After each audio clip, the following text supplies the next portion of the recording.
एक समय की बात है, किसी गांव में साधु रहता था।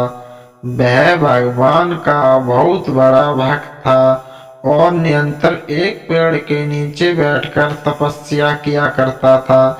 उसका भगवान पर अटूट विश्वास था और गांव वाले भी उसकी इज्जत करते थे। एक बार गांव में बाढ़ आ गई। चारों तरफ पानी ही पानी दिखाई देने लगा।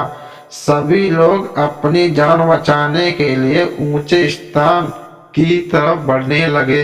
जब लोग ने देखा कि साधु महाराज अभी भी पेड़ के नीचे बैठे हैं, भगवान का नाम जप रहे हैं, तो उन्होंने यह जगह छोड़ने की सलाह दी। पर साधु ने कहा, तुम लोग अपनी जान बचाओ, मुझे तो मेरा भगवान बचाएगा। धीरे धीरे पानी का स्तर बढ़ते गया और पानी साधु की कमर तक आ पहुंचा। इतने में वहां से एक नाव गुजरी। मल्लाह ने कहा, हे साधु महाराज, आप इस नाव पर सवार हो जाओ, मैं आपको सुरक्षित स्थान तक पहुंचा दूंगा।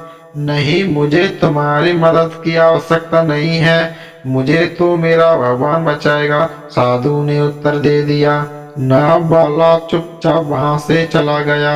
कुछ देर बाद बाढ़ और बढ़ गई। साधु ने पेड़ पर चढ़ना उचित समझा और वहां बैठकर ईश्वर का याद करने लगा। तभी अचानक उन्हें गड़गड़ाहट की आवाज सुनाई दी। एक हेलीकॉप्टर उनकी मदद के लिए आ पहुंचा।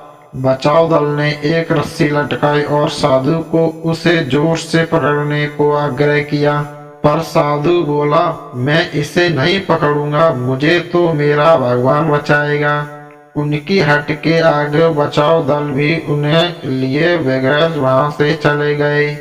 कुछ ही देर में पेड़ बाहर की दार में बहकर गया और साधु की मृत्यु हो गई। मरने के बाद साधु महाराज स्वर्ग पहुंचे और भगवान से बोले, हे प्रभु, मैंने तुम्हारी पूरी लगन के साथ आराधना की, तपस्या की, पर जब मैं पानी में डूब कर मर रहा था तब तुमने मुझे बचाने नहीं आए, ऐसे क्यों प्रभु? भगवान बोले, हे साधु महात्मा, मैं तुम्हारी रक्षा करने एक नहीं बल्कि 3 बार आया।